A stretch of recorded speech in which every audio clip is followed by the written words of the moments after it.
I'm Des Clark, and this is Breaking the News, the show that breaks the week's news and asks four opinionated panellists to put it back together again. And we are coming to you this week from Greenock.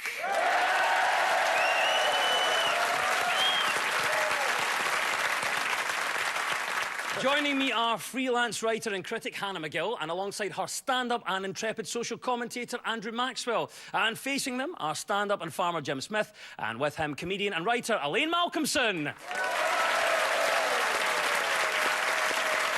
In the news this week, England is set to run short of water within 25 years. The Environment Agency has warned, if only there was a country nearby with an almost inexhaustible supply of this stuff.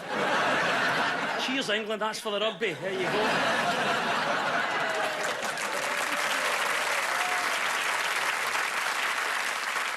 A 16-year-old girl thought to be the UK's youngest female solo pilot is to be mentored by EasyJet. The company have advised her to come to the meeting with one item of hand luggage and 80 quid for a lunch.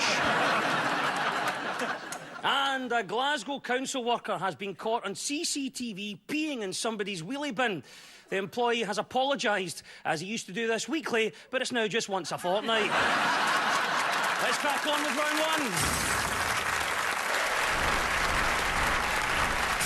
This is the Broken News round, where our teams have to guess the two major stories of the week that have been mashed together into one single news headline. Now, Andrew and Hannah, can you tell me the two stories mixed together here? Theresa May is to seek hoodlums in Lycra. In a letter, she'll request an extension Required to have licences and insurance. Downing Street has denied claims But there are some real numpties out there. Claims I don't think they should be denying, to be honest. Andrew Maxwell, what a great mashup. Any ideas what you think our first story might be? Oh, hopefully it's a story that never ends. Brexit. Yes, it is Brexit in an action-packed week. Commons Speaker John Bercow blocked a third vote on Theresa May's Brexit deal. Then the Prime Minister wrote to the EU to formally request that Brexit is postponed. And now it seems that Mrs May says it's all the fault of the MPs, but she's going to give them one more chance to fix it. Andrew Maxwell, we've spoken about Brexit before. It's unbelievable. Honestly, I was in there. I was in the sauna of my local hotel. That's not the story. Not where it's going. And I was chatting to this old lad. He was like in his sort of mid-60s, and he had overheard me speak to some other people in my obvious Irish accent. They left, and then it was just me and this old boy were left in there. And then in the friendliest way possible, this is what makes it so mental, this old boy turns around to me and goes, "I bet you're delighted being Irish." I was like, "Well, yes, but care to be more specific?" He goes, "Well, do you know what I mean? Now we're out of Europe, you'll be next.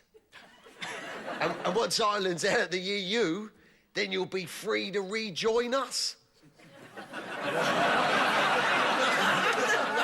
That's not even in the Daily Mail. Almost as if there's something missing on the level of you elect somebody and you pay them a large amount of money to make difficult decisions rather than continually say, "Oh." And what she hasn't realised is that, you know, incumbent on you if you're doing complicated negotiations is that you have some kind of power of persuasion. And you imagine that she's just going back there and sitting there like that.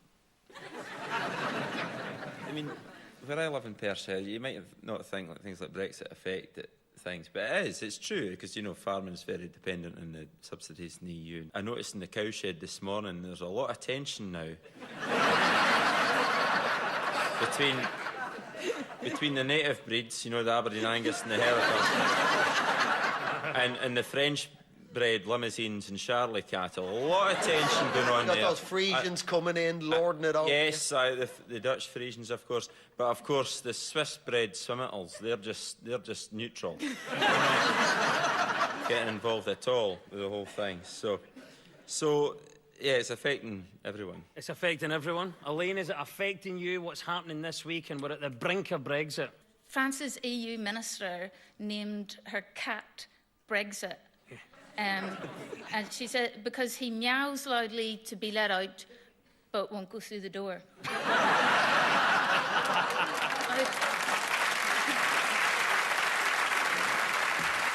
So despite John Berco's ruling, there will now be a third reading of the Brexit bill, as it hasn't been tabled by the Prime Minister, but has in fact been put forward by a little-known Tory MP called Bereza Day. Yes, that, of course, is the everlasting Brexit. It's the correct answer, Andrew and Hannah. A point for you. But what was the other story we were after? Let's hear the clip again. Theresa May is to seek Hoodlums in Lycra. in a letter she'll request an extension. Required to have licences and insurance. Downing Street has denied claims There are some real numpties out there. Hannah, any clues as to what you think the second story might be? So this is a worry about how safe cyclists are or not? Absolutely, yeah. It says the news that Lord Robert Winston has renewed calls for cyclists to require licences and insurance. Lord Winston said most cyclists, of course, are conscientious and law-abiding, but an increasing number are extremely aggressive and avoid the rules of the road. Many in the Parliament were said to be worried about, quote, the hoodlum in Lycra, or as he's more commonly known, Boris Johnson. Hannah, what do you make of this? Do you think this is something that practically could happen? This is one of those areas of life where people are very, very polarised and prone to great anger. Amazing that, right? I mean, we're usually so good at getting on with each other. But cyclists are extremely defensive of their moral superiority in terms of the way that they use the road without pumping the air full of noxious gases. But they can also be quite, annoying. What are you doing competing against cars and trucks? You've got a silly little hat on. And you're 52 and I can see the outline of your ball bag. Like, what are you doing? Elaine, I'm going to bring you in on this one. What do you think, then, of this idea that cyclists should have a licence? Would you pay less insurance on a smaller, slower bike? Like we start to see commuters on Disney Princess tricycles. Little air horn that plays Let It Go. Maybe, yeah, because it's different for cars, different size of vehicle. Jim, what about yourself? Do you have any sympathy for the cyclist, or are you with Lord Winston here? Well, being a tractor driver, I'm just envious of any cyclists that can get up to 40 miles an hour. I don't know what that feels like. That's like Mach 5 to me, to be honest. And especially up in the countryside, I don't know why car drivers give cyclists a hard time, because where I live, they're all band drivers. They've all been done three lager shandies over the limits, and you can spot them a mile off. They're the ones cycling with stabilisers still on. But I'm still thinking about if you get this licence for the bikes thing, you're allowed 12 points. So what's the next level if you get banned from cycling? True. You're only allowed to do your spinning class for 6 Thank you, Andrew and Hannah. That was, of course, the mash-up of the extension of the Brexit deal and the calls for cyclists to be licensed and pay insurance. So, Elaine and Jim, 2 stories in 1 clip for you. What do you make of this?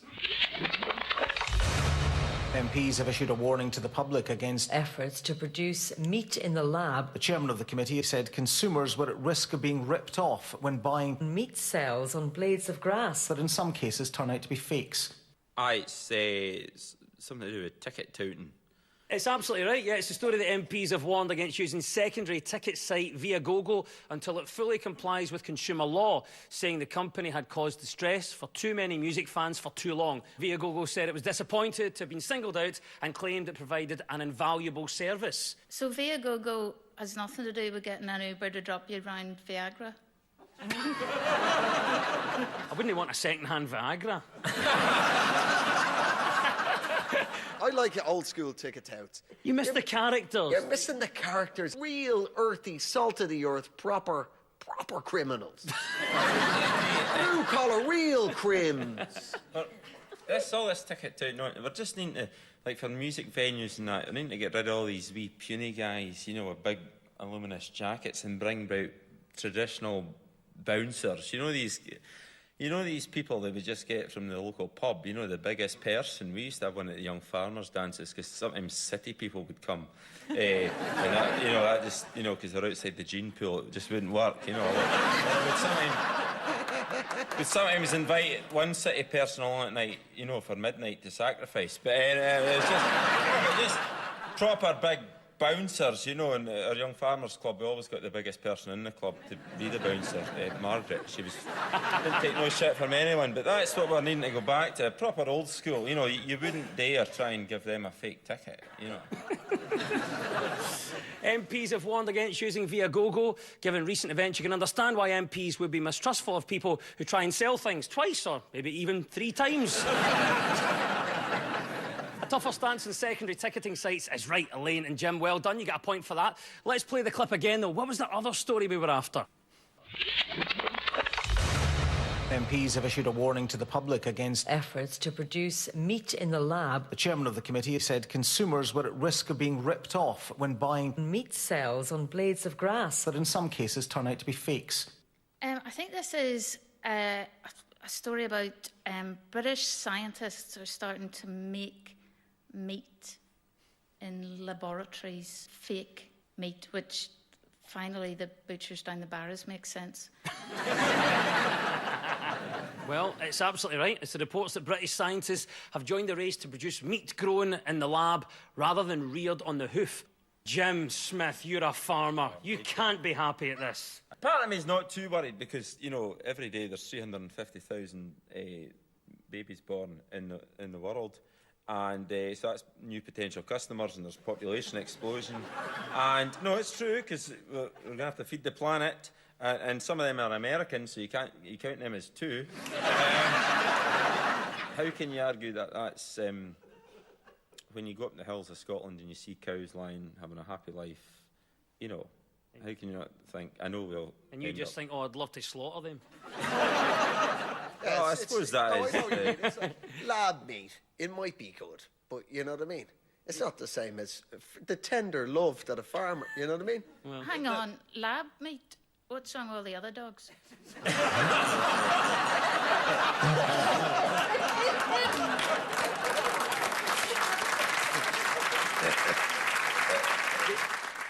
But surely, Jim, I mean, if all the meat was grown in a lab in the future, wouldn't you love a lie-in? Would you eat lab-reared meat?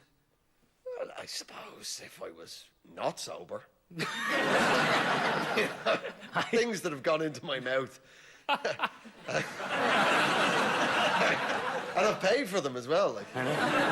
Presumably it sort of breaks free of the labs after a while as well, and it starts growing in the wild, and then you can go out and forage. You can go and forage for bacon. I think there's something kind of lovely about this. You take your kids out, you go into the hedgerows, and you find, you know... Yeah, imagine, that would be amazing. Imagine that if there was actual things going about in 4 legs that produce meat already. That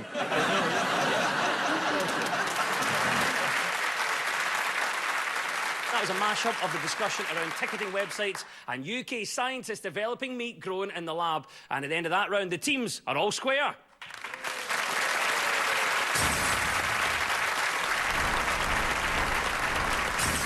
This round is all about who is in the news. I will play you a clip of a mystery person. All you have to do is tell me who it is. Now, Elaine and Jim, you're up first this time. Who's this? In this age, your preferences, beliefs, and attitude towards life does not change that much, but we have to react to what's going on around us. Any ideas who that may be? Elaine? I think it's Vladimir Putin. Let's see if you're right.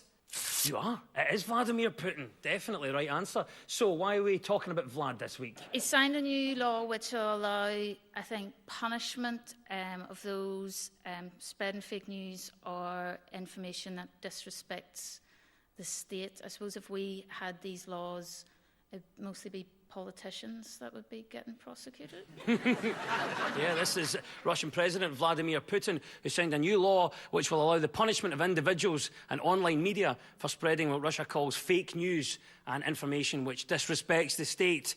Jim, what do you think about these measures that Vladimir Putin has brought in? Oh, he's an awful lad, eh? As my gran would say, some boy. Some boy. Well, it's just they seem to be stepping back the way, don't they?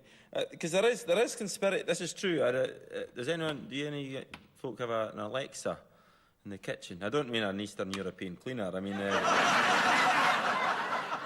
that thing that plays music.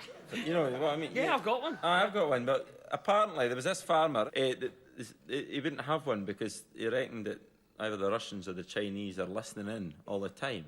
And I'm thinking, fair enough if it was some top CIA official or something, you know, I don't think some farmer in the middle of Aberdeenshire is going to be getting, you know, they're going to be listening in, you know. Yeah.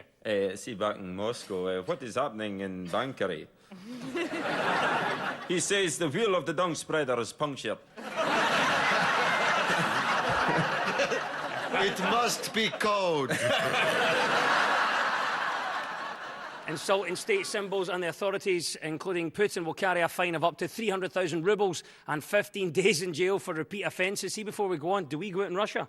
Some guy. Always loved him. Right. Yes, 2 points, Elaine and Jim. That was Russian President Vladimir Putin. Right. Andrew and Hannah, it's your turn now. Who is this and why are they in the news? You're very naughty. This phone is for fires only. Can you put Miss Rabbit on, please? There's a good girl. Daddy wants to speak to you.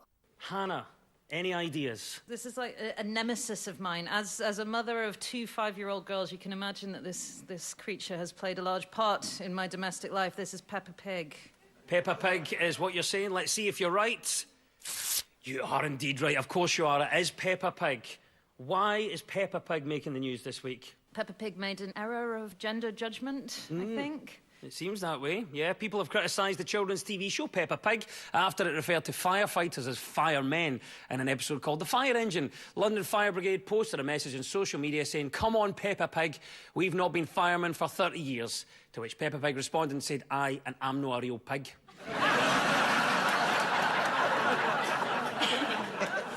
I love Peppa Pig. My littlest one's 18 months old, and it's a fantastic time. When Peppa Pig gets on there, it's the only time she properly slumps in the way that I slump on front of the football.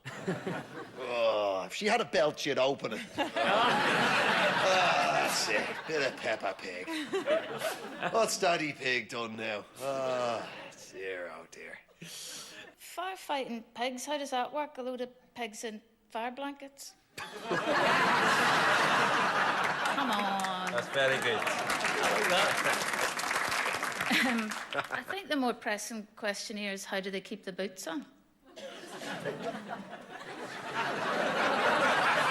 Are the firemen pigs as well in this? I didn't see this episode. I don't know. I'm more a Shaun the Sheep man. You know, you never see Shaun the Sheep's head stuck in a Rylock fence, would you? You know, like what normally happens. There's also no shearing ever happens in Shaun the Sheep. No. Do you know what I mean? Their wool is always the same length. There's never a dead one in the corner. You know, there's... Oh, dear. You know. Of course, yeah. The vet's never been out of Shaun the Sheep once. It's true. Yes, children's television programmes can often give false impressions, like Balamori, which made it look like people who live on remote Scottish islands are friendly to visitors. Peppa Pig is the right answer. 2 points go to Andrew and Hannah.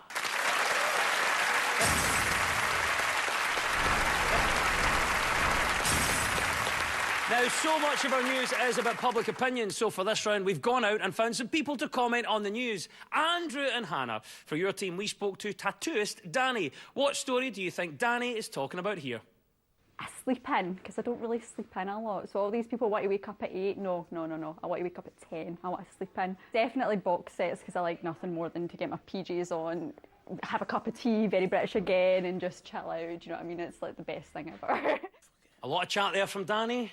Any ideas, any clues on what Danny was saying as to what she might be going on about? I believe what we have here is Danny's ideal day. Is exactly the right answer. Yes, it's the story that laughter, quality food and a good night's sleep are the key ingredients for the average British adult's perfect day. This is according to a new study. A poll of 2,000 adults found how Britons would ideally choose to spend their time, with 29% saying they love organising a family day out, mainly so they can get rid of them for the day and have the house to themselves. We've all been there, don't lie. Hannah, what about this idea of all the activities that we should have and we should do for a perfect day? Do you agree with it? They're so eminently achievable that there's something quite poignant and depressing about the fact that people seem to want to do really boring things. So, you know, the perfect days seem to not involve things like roller coasters or not even drinking sangria in the park or feeding animals at the zoo or any of that stuff. It's just hanging out at home. You throw in a nap, I'm there.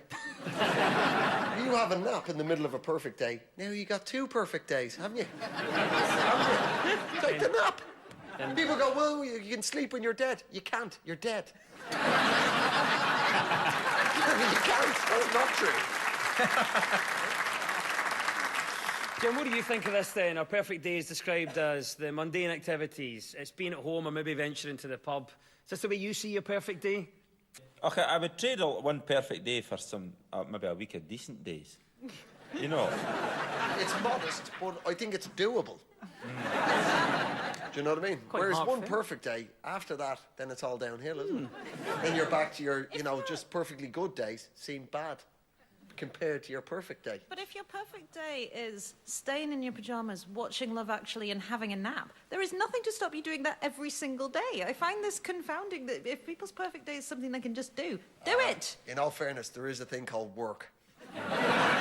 Elaine, what about you? I don't want to be cynical, but I think this is actually a government survey to find out everybody's hopes and dreams so they know what to tax in the next budget. It does say like 22% of people, all they want to do is spend a day in their pyjamas. And where I live, it seems a whole lot of people are already living their best lives.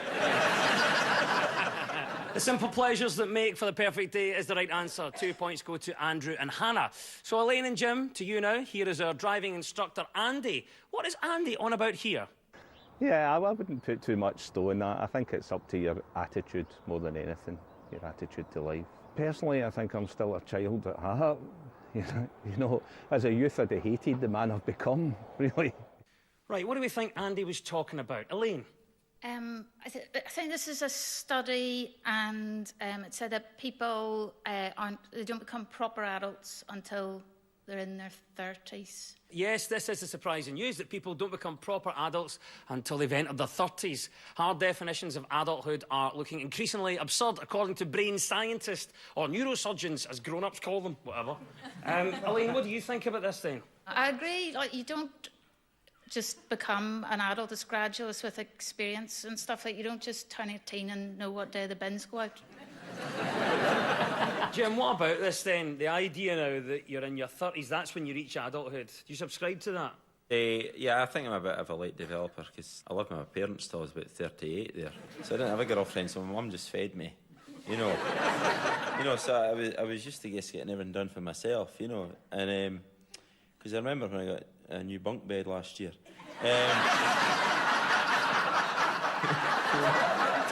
So I've got a girlfriend now from Inverness. So I met her on a dating website called highlandfling.com. And they're very good. Next day delivery. They're absolutely brilliant. She's moved in. She can't believe how behind I am. You know, she's put me in a training course, you know, because I had to start and learn how to do my own washing and stuff, you know. So, and then she brought a thing down called VI Poo. Have you heard this? It's a spray. Before you sit down in the toilet. This is true. You spray it in the loo. Before you sit down? Before you sit down. Right. Okay. Just before you even take your trousers off, I would just do it. And on the surface of the water in the bowl. And it creates a film to keep the smell in, you see. Of course, I didn't know this, so for about 2 weeks beforehand, I'm like that. Is there a moment where you thought that you've reached adulthood? Was there one moment where it happened you thought, that's me, an adult now? Maybe when you buy booze for the first time with other shopping. That's an amazing observation. What advice would you give now to your 18-year-old self? Stop crying. Harold Bishop isn't actually dead.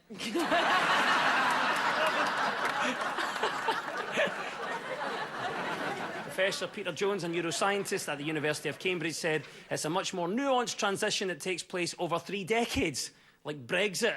God. Research that says we're not grown up till we're 30 is the right answer, and 2 points go to Elaine and Jim.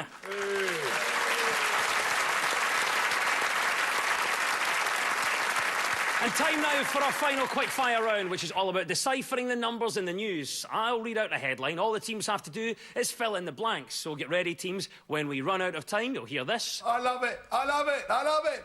That was Nigel Farage there, getting very excited about his blue passport. Right, let's go. Fingers on buzzers. 1 in 50 Scots now take what on holiday? Sun cream.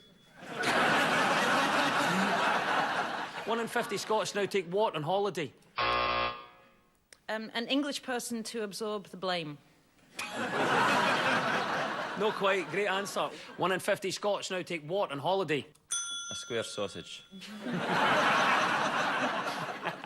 That counts as a Scottish passport, doesn't it? 1 in 50 Scots now take travellers' checks on holiday. Becoming less and less common. There you go. 10-year-old schoolboy does what during school assembly? A jobby. Come on, it's obvious answer.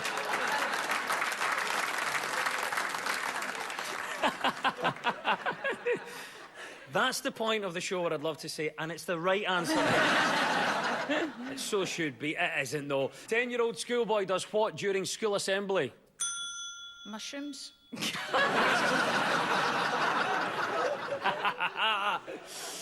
The answer is a 10-year-old schoolboy recited pi to over 220 decimal points during his school assembly. Bet he's popular, eh? Yeah.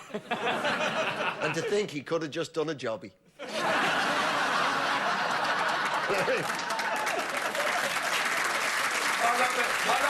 love it.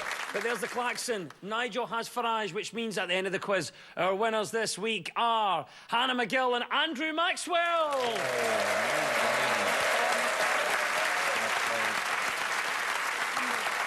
But unlucky. Let's have commiserations for our runners-up, Jim Smith and Elaine Malcolmson.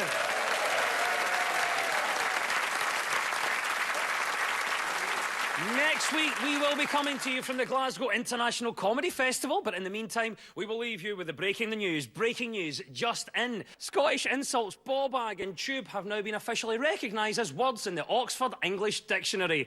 Other words this week have also been redefined, including exit, withdrawal, support and meaningful.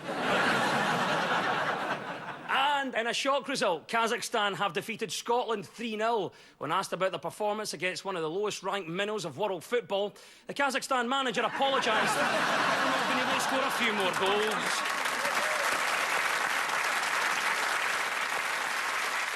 The news is broken. I've been Des Clark. Goodbye.